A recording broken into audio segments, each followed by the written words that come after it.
आज हम लोग डिस्कस करेंगे स्ट्रक्चर ऑफ एटम में एनर्जीज ऑफ ऑर्बिटल्स के बारे में।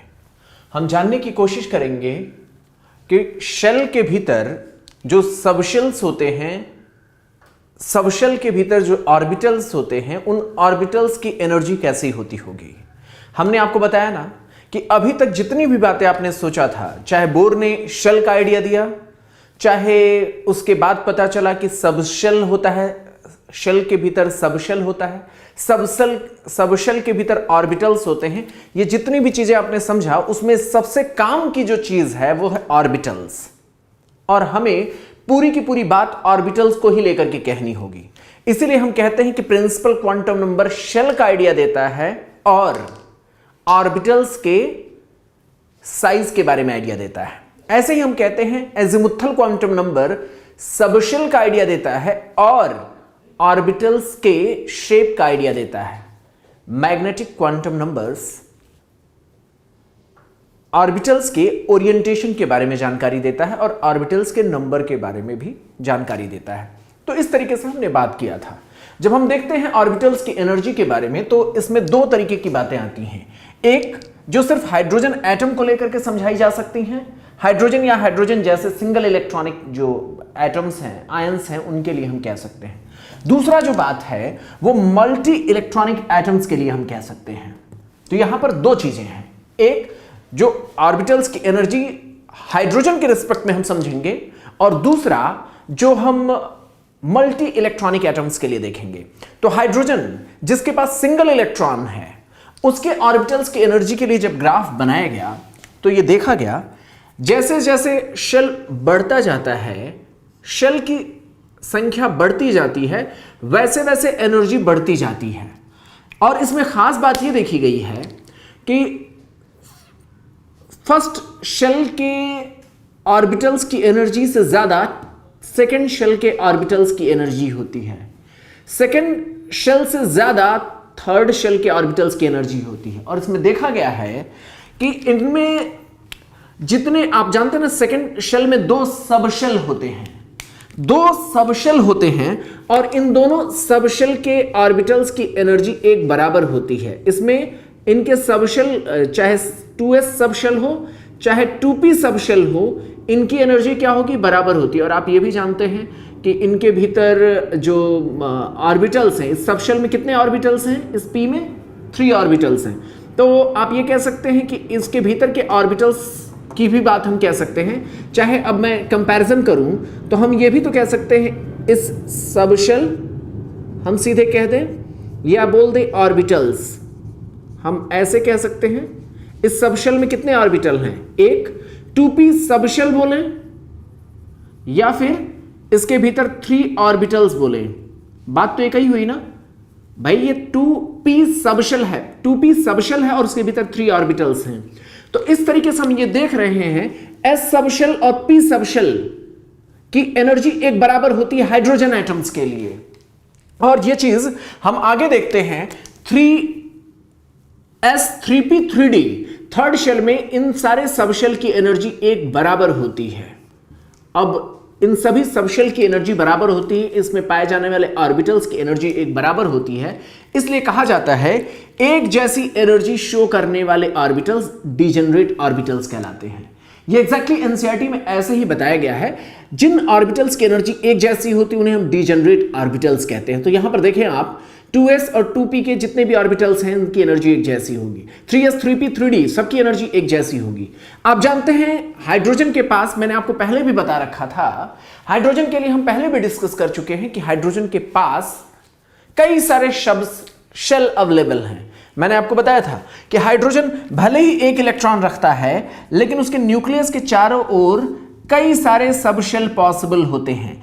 भले ही इलेक्ट्रॉन यहीं पाया जाए लेकिन और भी ऑर्बिटल्स उसके पास होते हैं, और भी शेल्स होते हैं। तो कहने का मतलब यह है कि हाइड्रोजन के पास, हाइड्रोजन के लिए जो हम सिंगल इलेक्ट्रॉन को फर्स्ट शेल में दिखाते हैं, इसके अलावा भी इसके पास और भी शेल्स अवेलेबल हैं, लेकिन इलेक्ट्रॉन्स ग्राउंड स्टेट में सिर्फ पहले शेल में पाया जाता है। अगर मौका मिले, हमने इसके बारे में पहले डिस्कस किया है, तो ये एक्साइट होकर सेकंड में जा सकता है, थर्ड में जा सकता है, फोर्थ में जा सकता है, जहां उसको मौका मिलेगा वहां वो एक्साइट होकर पहुंच सकता है। वापसी में भी यही ये प्रोसेस अपनाता है। तो इसलिए कहा जाता है, यहां इस ग्राफ के माध्यम से हम समझ सकते हैं कि ये 1s जिसको मैं समझा रहा हूं, यहां पर जिसको मैं 1s को बता रहा हूं, ये हाइड्रोजन की ग्राउंड स्टेट है। इससे इलेक्ट्रॉन जब जंप करते हायर शेल में ऑर्बिटल्स में, हायर शेल के ऑर्बिटल्स में जब ये जंप करते हैं उसे हम एक्साइटेड स्टेट कहते हैं।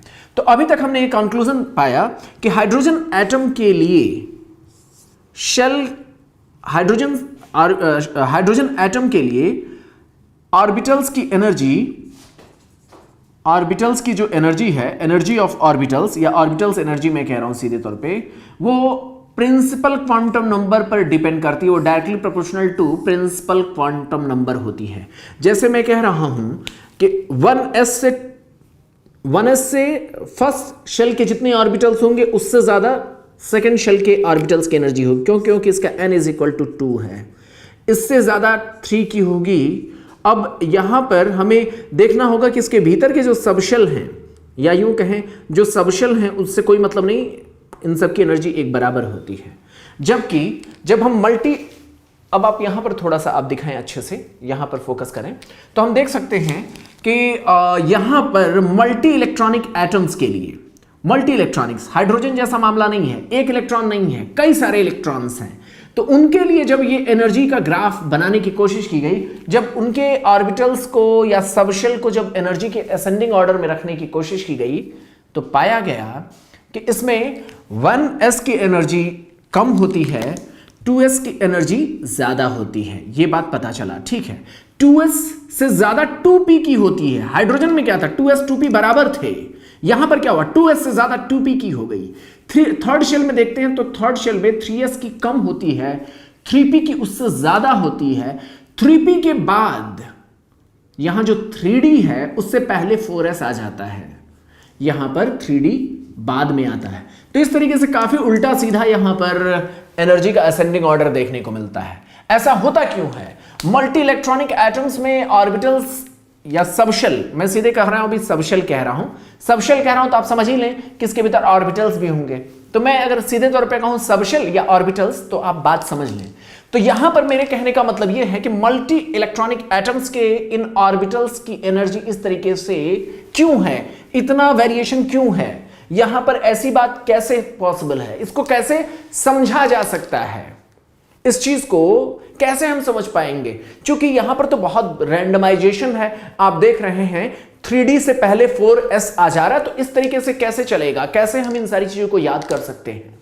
तो इसके लिए कहा गया कि जहां हाइड्रोजन के लिए ऑर्बिटल्स की एनर्जी, हाइड्रोजन एटम्स के लिए हमने देखा था ऑर्बिटल्स की एनर्जी है ना, एनर्जी ऑफ ऑर्बिटल्स या जो भी है वो केवल n पर डिपेंड कर रही थी। जबकि यहां पर जो मल्टी इलेक्ट्रॉनिक एटम्स के लिए ये वैल्यू n प्लस l दोनों के सम के डायरेक्टली प्रोपोर्शनल होती, मींस उससे रिलेटेड होती है। यानी वो इससे डिसाइड होती n प्लस l के सम से। यानी यहां पर हमें सम ऑफ प्रिंसिपल क्वांटम नंबर और एजीमुथल क्वांटम नंबर दोनों को एक साथ जो एडेड वैल्यू होगी उसके आधार पे हम एनर्जी की बात करेंगे। कैसे? जिसकी n प्लस l की वैल्यू लोअर वैल्यू होगी उसकी लोअर एनर्जी होगी, जिसके n प्लस l के सम की वैल्यू लो होगी उसकी लोअर एनर्जी होगी। वहीं कई बार ऐसा देखने को मिलेगा कि दो लोगों के n प्लस l का सम एक जैसा आ जाएगा। जैसे यहां पर देखें आप, इसके लिए n की वैल्यू कितनी है, यहां पर देखिए, अभी हमने कहा ना जिसका n प्लस l लो होगा उसको हम पहले रखते हैं। तो आप यहां पर देखें, यहां पर n प्लस l, अब आप यहां से जोड़ते हुए चलें, n इसका कितना है 1 है, s कितना है 0 है, सम कितना आया 1 आया। ठीक, चलिए अब इसके लिए देख लेते हैं, ये इसके लिए हम देख लेते हैं। तो इसके लिए n कितना है 2 है, l कितना है 0 है, तो इसकी वैल्यू कितनी है 2 आई। इसके लिए हम ऐड करेंगे तो यहां पर क्या होगा, n की वैल्यू 2, p की वैल्यू 1, 3 आया। इसके बाद क्या हुआ, यहां पर देखें तो यहां पर हमारे लिए n की वैल्यू कितनी है 3, s की l की वैल्यू कितनी, s के लिए हम नंबर देते हैं कितना 0 देते हैं ना, तो इसलिए इसको 0 लिखेंगे। यहां पर वैल्यू आया 3, तो यहां पर तो n प्लस l की वैल्यू सिमिलर आ गई, यहां पर इन दोनों के लिए n प्लस l की वैल्यू सिमिलर आ गई। तो बताया गया इस ऑब्जर्वेशन के दौरान कि जब n प्लस एल की वैल्यू सिमिलर आए तो लोअर n को पहले रखते हैं, यानी 2p को हम पहले रखेंगे, 3s को बाद में रखेंगे। वही दिक्कत यहां पर भी आती है। आप यहां पर देखें, यहां पर n प्लस एल की रूल के अकॉर्डिंग देखें तो n कितना है, 3 है, p के लिए l की वैल्यू p के करस्पॉन्डिंग जो न्यूमेरिकल वैल्यू बनती है वो 1 बनती है, तो यहां पर n प्लस एल का सम 4 आया। यहां पर भी देखेंगे तो 4 प्लस 0 आएगा, s के करस्पॉन्डिंग जो न्यूमेरिकल वैल्यू मिलती है वो 0 मिलती है, तो यहां पर सम कितना आया, 4 आया। तो हम यहां पर देखें कि एक बार फिर से 4 4 आ रहा है, तो हम किसको पहले रखेंगे, 4s को या 3p को। तो अब इस ऑब्जर्वेशन के अकॉर्डिंग जो रूल्स बनाए गए उसके मुताबिक ये कहा गया लोअर n को पहले रखिए, यानी 3p को पहले रखेंगे, 3 वाली वैल्यू को पहले रखेंगे, जिसका n कम है उसको पहले रखिए, 4 वाली वैल्यू को बाद में रखिएगा। तो इस तरीके से एनर्जी का असेंडिंग ऑर्डर तय किया गया। तो यही कहा गया यहां पर कि अगर दो ऑर्बिटल्स की n प्लस एल की वैल्यू सेम मिले तो उसमें जिसकी n की वैल्यू लो है उसको आप लोअर एनर्जी का ऑर्बिटल मानेंगे। बात समझ आ रहा है कि अगर दो ऑर्बिटल जिनकी सेम वैल्यू मिल रही है तो उनमें से जिसके n की वैल्यू लोअर मिलेगी उसकी एनर्जी लोअर मानेंगे। अब ये सारी चीजें समझने के बाद हम ये बात समझने की कोशिश करेंगे कि आखिर यहां पर एनर्जीज में इस तरीके से रैंडम ऑर्डर क्यों देखने को मिल रहा है, ऐसी बातें क्यों आ रही हैं।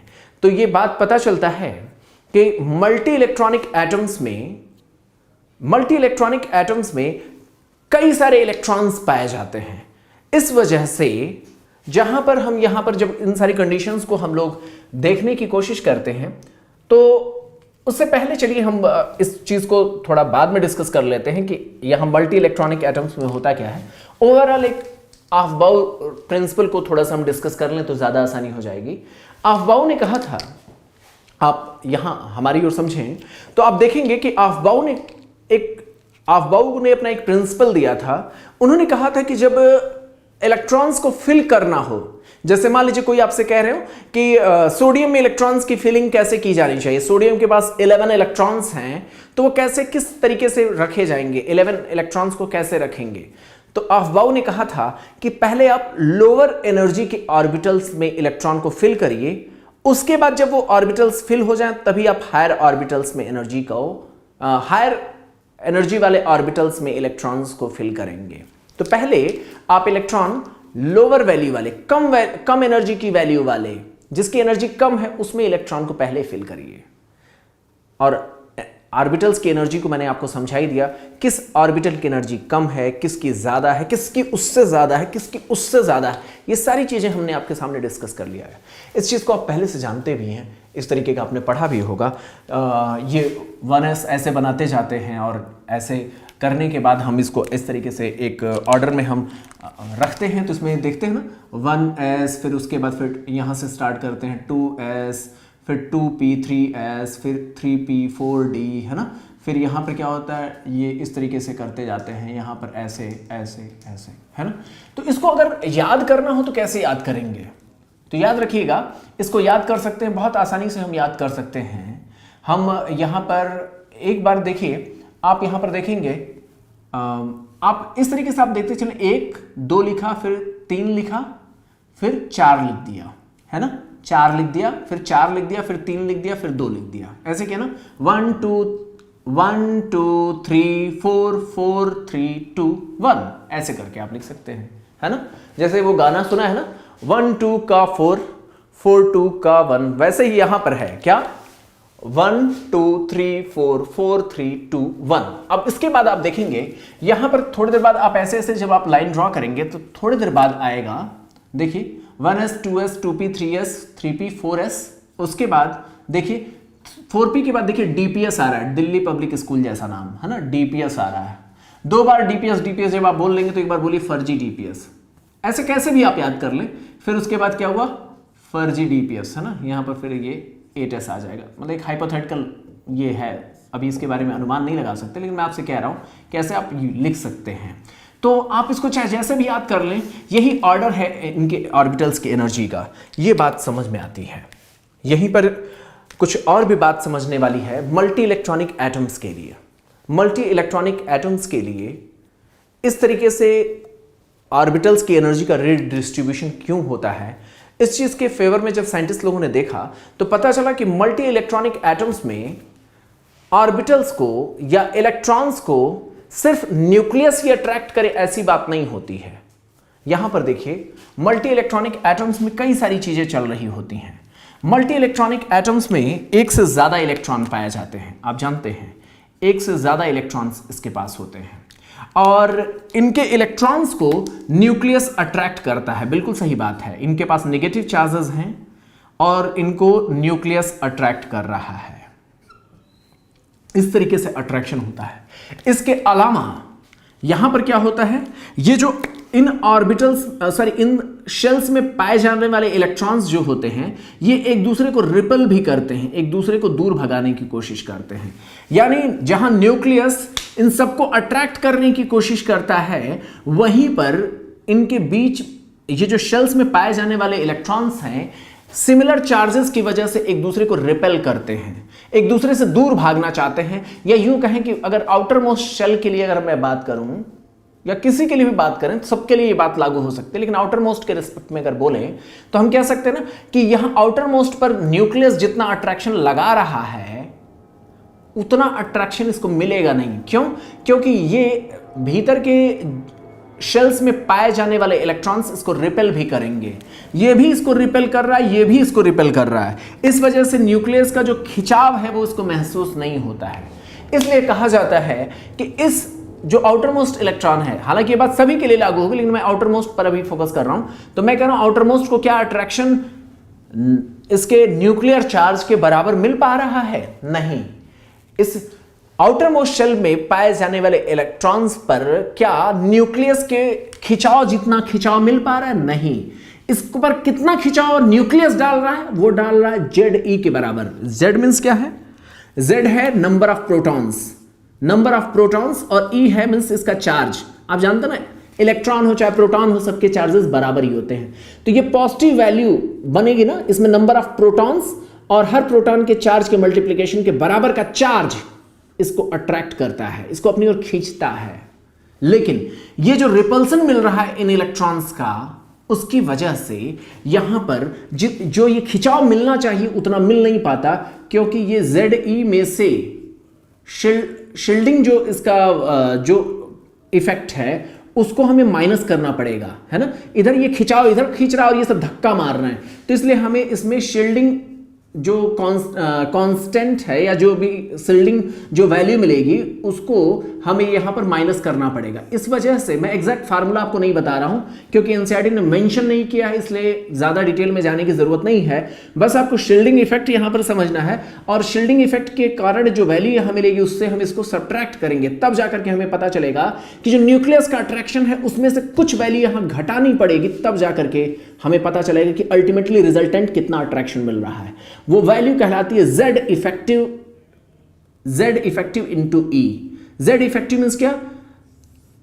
ये Z इफेक्टिव मींस क्या? प्रोटॉन का वह इफेक्टिव नंबर, उतना नंबर नहीं, उतने नंबर के बराबर ताकत यहां नहीं लग पाएगा, उससे कम लगेगा क्योंकि यहां पर शील्डिंग इफेक्ट भी लग रहा है। तो इस तरीके से Z इफेक्टिव जो है वो कम होगा, ये चीज आपको समझ में आ रहा है। इसमें चार्ज का मल्टीप्लिकेशन कर लेंगे तो इसे हम कहते हैं इफेक्टिव चार्ज, हम कहेंगे इसे, ठीक है। अब एक बात देखी गई है कि ये शील्डिंग होती क्या है, शील्डिंग होती क्या है। शील्डिंग को अगर हमें समझना हो, ठीक है, और यही सारे कारण रिस्पॉन्सिबल होते हैं इलेक्ट्रॉन्स की के ऑर्बिटल्स की एनर्जी के रीडिस्ट्रीब्यूशन के लिए।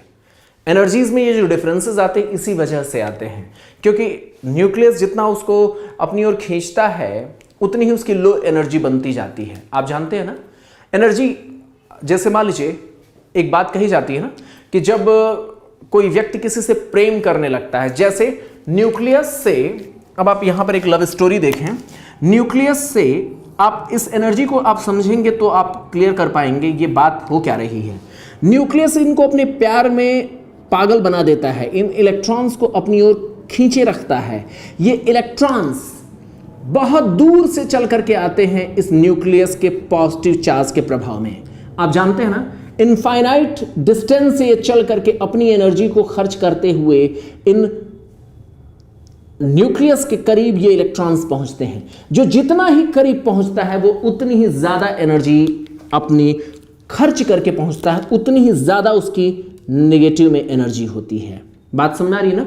मैंने आपको बताया था ना कि यहाँ पर इसकी वैल्यू 0 होती है एनर्जी की। ये धीरे धीरे अपनी एनर्जी को रिलीज कर करके यहाँ पर आता है, उतना ही ज़्यादा नेगेटिव में होता है, ये ज़्यादा बर्बाद हो चुका है। बात समझ में आ रहा है? अगर मैं दूसरे इलेक्ट्रॉन्स के लिए बात करूं जो यहां तक पहुंचेगा, इसके लिए पहुंचेगा, बहुत अच्छे से फोकस करिए और बहुत अच्छे से हमें समझने की जरूरत है। जो इलेक्ट्रॉन सेकंड शेल तक पहुंचेगा मैं उसकी बात करूंगा, तो ये न्यूक्लियस के उतने पागलपन में नहीं पहुंचा, उतना अट्रैक्ट नहीं हुआ, ये न्यूक्लियस से थोड़ा दूरी बना करके रखा, तो इसने कम एनर्जी रिलीज किया। इस तरीके का कॉन्सेप्ट होता है। तो मैं कहूं लोवेस्ट एनर्जी में कौन रहेगा, कौन सा इलेक्ट्रॉन? जो फर्स्ट शेल में होगा। उससे ज्यादा किसकी होगी? सेकंड शेल की। उससे ज्यादा किसकी होगी? थर्ड शेल वाले इलेक्ट्रॉन्स की एनर्जी होगी। और ये इलेक्ट्रॉन्स पाए कहां जाते हैं? ऑर्बिटल्स में भी ऑर्बिटल्स में पाए जाते हैं। इसमें भी फर्स्ट की बात करें तो अलग बात होती है, सेकंड में भी जो बात करते हैं उसमें भी 2s की एनर्जी लो होती है, 2p की एनर्जी हाई होती है। ये बात समझ में आ रहा है ना? फील करिए उस एटम्स की दुनिया को, उस माहौल को। मैंने आपको बताया था ना, अगर हाइड्रोजन की बात होती तो यहाँ पर 2s 2p दोनों की एनर्जी एक बराबर होती है, लेकिन यहाँ पर जब हम देखते हैं मल्टी इलेक्ट्रॉनिक के लिए तो 2s थोड़ा और करीब होता है कंपैरेटिवली, 2s थोड़ा और करीब होता है, 2p थोड़ा और पीछे होता है। यहाँ पर जब हम बात करते हैं तो 3s करीब होता है, 3p दूर होता है और 3d और दूर होता है। यहाँ पर फोकस करें आप प्लीज, आप देखें यहाँ पर 2s ये है ना, तो और वहीं पर हम बात करें यहाँ पर ये 1s की बात कर रहे हैं। तो मैं अगर आपसे कहूँ कि इसमें 1s 2s और 3s है ना, मैं अगर आपसे बात करूँ 1s 2s और 3s में सबसे ज़्यादा एनर्जी किसकी है? 3s की है। बात समझ में आ रहा है? 3s की एनर्जी ज़्यादा है, 2s की और कम है, 1s की और कम है। ये तो कह देना ज़्यादा आसान है, लेकिन अगर मैं आपसे कहूँ, एक सवाल पूछूँ, एक सवाल मैं आपसे पूछता हूँ, देखिए एनसीईआरटी ने उसको मेंशन किया है इसलिए इस पर सवाल बनाया जा सकता है। अगर एनसीईआरटी बोले कि आप बताइए हाइड्रोजन के 2s ऑर्बिटल की एनर्जी, लिथियम के 2s ऑर्बिटल की एनर्जी और सोडियम के 2s ऑर्बिटल की तुलना की जाए, पोटेशियम के 2s की तुलना की जाए, तो किसकी एनर्जी ज्यादा होगी? अगर ये बात बोला जाए तो एनसीईआरटी ने इसको मेंशन किया, इस ऑर्डर को आप समझ लीजिए। इसको आप याद कर ले तो अच्छी बात, नहीं याद करना चाहते और उसको समझ करके याद करना चाहते तो और भी अच्छी बात। यहां पर देखें आप देखें यहां 2s, यहां पर जानते हैं ना, इस चीज को आप ऐसे समझें, सभी के सेकंड शेल के s ऑर्बिटल की बात की जा रही है। आप जानते हैं यहां पर s ऑर्बिटल की बात की रही है, 2s ऑर्बिटल की बात की जा रही है, 2s ऑर्बिटल की बात की जा रही है। और यहां पर क्या होता है, हाइड्रोजन के पास इसको खींचने के लिए केवल 1 प्रोटॉन होता है, ठीक है। लिथियम में कितने प्रोटॉन्स होते हैं बताइए? 3 प्रोटॉन्स होते हैं इसको खींचने के लिए, ठीक है। और आप जानते हैं सोडियम में इस 2s वाले ऑर्बिटल के इलेक्ट्रॉन्स को खींचने के लिए कितने इलेक्ट्रॉन्स होते हैं बताइए? यहां पर 11 प्रोटॉन्स होते हैं। पोटेशियम के लिए कितने होते हैं? 19 प्रोटॉन्स होते हैं। बात समझ में आ रहा है? तो आप देख सकते हैं कि यहां पर पोटेशियम वाले को 19 लोग खींच रहे हैं मिलकर के। बात समझ में आ रहा है? तो यहां शील्डिंग इफेक्ट भूल जाइए, यहां शील्डिंग इफेक्ट को हम थोड़ी देर के लिए हम यहां पर नहीं ध्यान में रख रहे हैं। हम सिर्फ ये करें कि एक बराबर वैल्यू वाले ऑर्बिटल्स की हम कंपैरिजन कर रहे हैं। यहां पर शील्डिंग का कॉन्सेप्ट अलग है, यहां पर सिमिलर वैल्यू के ऑर्बिटल्स के बीच में हम एनर्जी के डिस्ट्रीब्यूशन की हम बात कर रहे हैं। तो यहां पर देखें, यहां पर शील्डिंग तो तब हम देखते हैं ना जब हम 1 पहले से दूसरे से तीसरे में जाएंगे। हम यहां पर सिर्फ और सिर्फ सेकंड के 2s ऑर्बिटल्स की हम तुलना कर रहे हैं, तो इसलिए यहां पर सबके लिए शील्डिंग जो इफेक्ट होगा सबके लिए बराबर होगा। तो यहां पर सिर्फ हम देखेंगे यहां प्रोटॉन्स का खिंचाव, देखिए यहां 19 प्रोटॉन खींच रहा है, यहां 11, यहां 3। तो आप जानते हैं ना जहां 19 लोग खींचेंगे इसको, वहां पर ये न्यूक्लियस के बहुत करीब पहुंच जाएगा। कैसा पहुंच जाएगा? न्यूक्लियस के ये 2s ऑर्बिटल न्यूक्लियस के बहुत करीब पहुंच जाएगा। जब न्यूक्लियस के बहुत करीब पहुंच गया तो सबसे कम एनर्जी इसके पास होगी।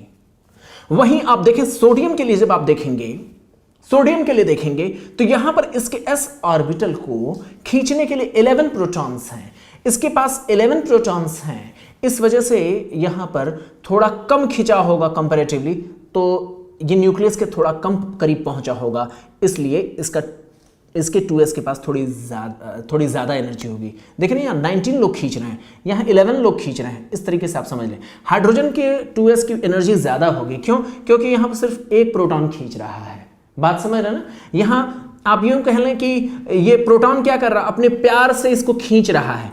आप देख रहे हैं ना, यहाँ पर सिर्फ सिंगल प्रोटॉन का प्यार मिल रहा है, तो जाहिर से उतना खिंचाव नहीं है। क्या आप इसको कंपैरिजन कर पा रहे हैं?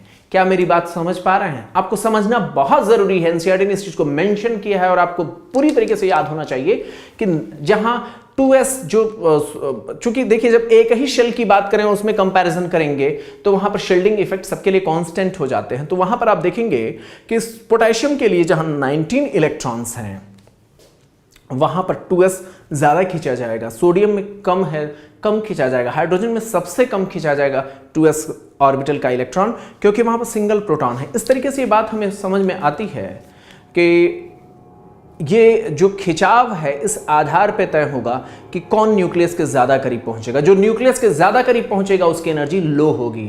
मैंने आपको बताया था ना, जो जितना ही करीब, जितना ही पागल होकर के न्यूक्लियस के करीब पहुंचेगा, न्यूक्लियस सिर्फ प्यार में पागल बनाता है इलेक्ट्रॉन्स को, बाहर से कोई एनर्जी नहीं देता। उस इलेक्ट्रॉन को अपनी एनर्जी खुद खर्च करके वहां तक पहुंचना होता है, इसलिए इलेक्ट्रॉन्स अपने आप को नेगेटिव में चलते चले जाते हैं। जितना ही करीब न्यूक्लियस के पहुंचते हैं उतना ही ज्यादा वो नेगेटिव में पहुंच जाते हैं। यही वजह है कि हमने यहां पर एनर्जी का एक ऑर्डर बनाया। अब यहां पर मैंने आपसे बात कहा था शील्डिंग के बारे में। शील्डिंग देखिए, जब हम शील्डिंग की बात करते हैं तो मैंने आपको बताया था ना कि शील्डिंग जो होता है एक शेल के लिए नहीं, मतलब अभी हमने बात किया था 2s की हमने बात किया था, तो वहां पर हमने देखा कि चूंकि सबके लिए एक बराबर शेल की बात किया इसलिए वहां शील्डिंग कांस्टेंट, शील्डिंग इफेक्ट की वैल्यू कांस्टेंट थी। शील्डिंग इफेक्ट को ज्यादा तब देखा जाता है जब हम दो शेल के बीच में हम कंपैरिजन करते हैं। जैसे मान लीजिए इलेक्ट्रॉन यहां पर है तो इसके लिए शील्डिंग इफेक्ट बिल्कुल नहीं है ना। यहां पर देखिए जब हम शेल्स, डिफरेंट शेल्स के बीच में जब हम तुलना करते हैं वहां पर शील्डिंग की बात आ जाती है। जैसे मैं कह रहा हूं यहां के इलेक्ट्रॉन्स के लिए तो यहां पर कोई शील्ड नहीं बन रहा है। सेकंड शेल के इस इलेक्ट्रॉन की बात करें तो यहां शील्डिंग बन रही है। ये शील्ड का काम ये करेगा, पहले शेल में पाया जाने वाला इलेक्ट्रॉन शील्ड का काम करेगा, ये इसको रोकेगा, इसके पॉजिटिव इफेक्ट को रोक देगा, इसलिए इस पर कम प्रभाव पड़ेगा। समझ पा रहे हैं ना आप? ये शील्ड के जैसा काम करे, शील्ड में कवच हिंदी में कहते हैं, एक शील्ड बना लेगा। यहां पर देखें थर्ड के लिए देखें तो दो शील्ड बन जाएंगे, दो शील्ड बन जाएंगे, इसलिए न्यूक्लियस और भी कम अट्रैक्ट कर पाएगा। तो इस तरीके से आप देख रहे हैं शील्डिंग इफेक्ट ज्यादा इफेक्टिव होता जा रहा है। शील्डिंग इफेक्ट की वैल्यू बढ़ती जाएगी जैसे जैसे शेल बढ़ता जाएगा। लेकिन अगर हम कंपैरिजन करें 2 से 2 की, है ना, दो एटम्स के 2s की कंपैरिजन कर रहे थे तो वहां पर दोनों के लिए शील्डिंग इफेक्ट बराबर आएंगे। देखिए यहां पर जो पुरानी बात कहा था, चूंकि ये बात अगर आपने समझ लिया तभी आप समझ पाएंगे। ये हाइड्रोजन के लिए हमने बनाया, अगर मान लीजिए ये लिथियम के लिए बनाया हो, बहुत अच्छे से करिएगा, इसको समझ लेंगे। सोडियम के लिए अगर हम बात करें, यहाँ पर सोडियम के न्यूक्लियस के लिए बात करें, है ना, तो यहाँ पर देखें हाइड्रोजन के लिए, चाहे लिथियम के लिए चाहे सोडियम के लिए, चूंकि यहाँ पर शेल देखिए ना, ये शेल सभी के लिए अगर 2s की कंपैरिजन करना है तो शील्डिंग इफेक्ट केवल पहले शेल की लगेगी। तो इस तरीके से हम कह सकते हैं शील्डिंग इफेक्ट मोर और लेस कांस्टेंट होगा। तो यहाँ पर हम कंपैरिजन सिर्फ इसके बारे में कर रहे थे। लेकिन लिथियम में ही जब हम शील्डिंग इफेक्ट कब देखते हैं, जब हम बढ़ते हुए जाते हैं तब हमें शील्डिंग बढ़ता हुआ मिलता है शेल्स की संख्या बढ़ने पर। यहाँ पर एक बराबर शेल में कुल तुलना किया था इसलिए शील्डिंग कांस्टेंट, शील्डिंग इफेक्ट की वैल्यू कांस्टेंट थी। अब एक और बात करें, यहाँ पर एक और बात हमें करना होगा, शील्डिंग इफेक्ट ऑर्बिटल्स के अकॉर्डिंग कैसे बदलता है। शील्डिंग इफेक्ट, शील्ड मैंने आपको क्या बताया, ये भी चीज आपको जानना जरूरी है। कारण ये है कि अगर आप समझेंगे नहीं तो फिर एग्जाम में क्वेश्चन बनाना बड़ा मुश्किल हो जाता है। शील्डिंग इफेक्ट कैसे शील्ड करता है न्यूक्लियस के इलेक्ट्रॉन्स को, इसको भी समझना जरूरी है।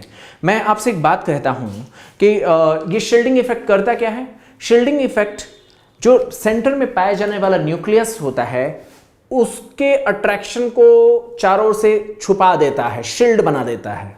ये न्यूक्लियस है और ये शील्ड इसके अट्रैक्शन को छुपा दिया। इसकी वजह से क्या होगा, बाहर पाए जाने वाले इलेक्ट्रॉन्स न्यूक्लियस से उतना अट्रैक्ट नहीं हो पाते हैं। अब आप ये समझ सकते हैं ना, शील्ड जितना ही मोटा होगा, शील्ड, ये जो शील्ड है जितना ही मोटा होगा न्यूक्लियस का अट्रैक्शन उतना ही कम लगने पाएगा। ये बात महसूस कर पा रहे होंगे आप। न्यूक्लियस का अट्रैक्शन उतना ही कम होता जाएगा जितना ही मोटा शील्ड होता जाएगा। तो इस वजह से हम देखते हैं कि ये जो आउटर मोस्ट मीन्स जो बाहरी जो इलेक्ट्रॉन्स हैं उनके लिए जैसे जैसे आप शील्डिंग इफेक्ट की वैल्यू बढ़ाते जाते हैं, शील्ड जितना ही मोटा होता जाता है उतना ही ज़्यादा न्यूक्लियस का अट्रैक्शन कम होता जाता है। इस बात को हम यहाँ पर देखते हैं। शील्डिंग इफेक्ट की वैल्यू एक स्टेटमेंट कही जाती है, शील्डिंग इफेक्ट s ऑर्बिटल का ज़्यादा होता है, s ऑर्बिटल में पाए जाने वाले इलेक्ट्रॉन्स का शील्डिंग इफेक्ट ज़्यादा होता है, p ऑर्बिटल में पाए जाने वाले इलेक्ट्रॉन्स का शील्डिंग इफेक्ट कम होता है, और d ऑर्बिटल्स में पाए जाने वाले इलेक्ट्रॉन्स का शील्डिंग इफेक्ट और भी कम होता है। मेरी बात समझें आप, मैंने आपसे बताया था ना कि ये इलेक्ट्रॉन्स एक दूसरे को रिपेल करते हैं, ये बात हमने अभी आपसे कहा था, और यही जो इलेक्ट्रॉन्स यहाँ पाए जाते हैं ये शील्ड के जैसा काम करते हैं, आउटर मोस्ट के इलेक्ट्रॉन्स को उतना अट्रैक्शन नहीं होने देते या अपने से आगे के इलेक्ट्रॉन्स को अट्रैक्ट नहीं होने देते हैं। ये बात हमने डिस्कस किया था। यहाँ पर एक बात फिर फर्दर, अभी तो हमने शेल में पाए जाने वाले इलेक्ट्रॉन्स के लिए बात किया था, शील्डिंग इफेक्ट मोटे तौर पे कहा था। अब हम और डीपली जा रहे हैं, हम कह रहे हैं किस ऑर्बिटल का शील्डिंग इफेक्ट उसमें भी ज्यादा होगा। अगर मैं सेकंड के ही, अगर मान लीजिए मैं इसी सेकंड पर ही फोकस करूं, सेकंड में ही फोकस करूं, तो मैं कहूं कि आप बताओ सेकंड वाले सारे शील्ड बनाएंगे ना थर्ड के लिए, अब इस सेकंड में भी कौन ज्यादा शील्ड बनाएगा, इस सेकंड शेल में कौन ज्यादा इफेक्टिव शील्ड बनाएगा। तो ये देखा गया है एस ऑर्बिटल में पाए जाने वाले इलेक्ट्रॉन्स ज्यादा इफेक्टिव शील्ड बनाते हैं, पी वाले कम इफेक्टिव शील्ड बनाते हैं, डी वाले और कम इफेक्टिव शील्ड बनाते हैं। ऐसा क्यों होता है? तो ये देखा गया है, आप जानते हो ना, एस क्या होता है, स्फेरिकल शेप का होता है, पी वाला क्या होता है, डम्बल शेप का होता है, और डी वाला क्या होता है, डबल डम्बल शेप का होता है। आप इससे आप तुलना कर सकते हैं, साइज किसकी छोटी है, एस की, साइज किसकी बड़ी होती है, डी की। सही बात ना? आप देखिए साइज किसकी छोटी होती है, एस की, साइज सबसे बड़ी किसकी होती है, डी की। और एक बात और आप यहां पर देखें कि इसमें कितने इलेक्ट्रॉन पाए जाएंगे, 2 इलेक्ट्रॉन, इसमें कितने इलेक्ट्रॉन पाए जाएंगे, 2 इलेक्ट्रॉन, इसमें कितने टोटल इलेक्ट्रॉन्स पाए जाएंगे, 2 इलेक्ट्रॉन्स। इलेक्ट्रॉन तो सब में 2 ही पाए जा रहे हैं, लेकिन साइज सबसे छोटी इसकी है, साइज सबसे बड़ी इसकी है। आप जानते हैं ना, कोई भी उन्हीं 2 इलेक्ट्रॉन्स को रखने के लिए अगर बड़ी साइज कर देंगे तो इसका इफेक्ट मींस थोड़ा डिमिनिश हो जाएगा। बात समझ पा रहे हैं ना? आप सभी को दे दिया जाए, अगर मान लीजिए कोई कंटेंट दे दिया जाए, आपको कोई बात कह दी जाए और कहा जाए कि उसको छोटे आकार में आप रखेंगे तो ज़्यादा कंडेंस्ड होकर के रहेगा, बड़े आकार में कर देंगे तो क्या होगा, उसकी डेंसिटी कम हो जाएगी, बड़े आकार में करते ही क्या होगा, उसकी डेंसिटी कम हो जाती है। वैसे ही मैं यहां पर कह रहा हूं 2 ही इलेक्ट्रॉन यहां रहने हैं, 2 ही इलेक्ट्रॉन यहां रहने हैं, 2 ही इलेक्ट्रॉन यहां रहने हैं, लेकिन यहां कम जगह में रह रहे हैं, यहां ज्यादा कंसंट्रेटेड होंगे। जाहिर सी बात है, यहां कम जगह में रह रहे हैं, इलेक्ट्रॉन्स की थिकनेस ज्यादा होगी, यहां पर इलेक्ट्रॉन्स थोड़ा ज्यादा जगह में रह रहे हैं तो उतना कंसंट्रेटेड इलेक्ट्रॉन नहीं होंगे, उतना बड़ा उतना मोटा शील्ड नहीं बनेगा। डी ऑर्बिटल को जब हम देखते हैं तो यहां पर क्या होता है, इलेक्ट्रॉन्स और फैले हुए हैं, डेंसिटी और कम है, इस वजह से शील्ड यहां और पतला हो जाएगा। यही वजह है शील्ड जो एस की वजह से बनता है वो ज्यादा कंडेंस्ड होता है, इसलिए इसका इफेक्ट भी ज्यादा होगा। पी का थोड़ा कम होगा, डी का सबसे कम होगा। इस तरीके से हम लोगों ने अफवाहों को समझने की कोशिश किया। अप्लाइड क्वेश्चंस कैसे हमें अप्लाई करना है वो भी तरीके देखे। 2s में अगर हमें तुलना करना है, हाइड्रोजन के लिए, लिथियम के लिए, सोडियम के लिए किसकी एनर्जी ज्यादा होगी, ये भी हमने डिस्कस कर लिया। हमने ये भी समझा शील्डिंग इफेक्ट किस ऑर्बिटल की ज्यादा होगी, हमने ये भी समझा n+l रूल को हमने समझा, हमने एनर्जी का असेंडिंग ऑर्डर समझा, हमने अफबाउ प्रिंसिपल को समझा। इस आधार पे हम इलेक्ट्रॉन को फिल कर सकते हैं और इलेक्ट्रॉनिक कॉन्फ़िगरेशन का एक तरीका हम समझ सकते हैं। तो इस तरीके से इस सेक्शन में हमने अफबाउ प्रिंसिपल को समझा है और ऑर्बिटल्स की एनर्जी का ऑर्डर समझा है।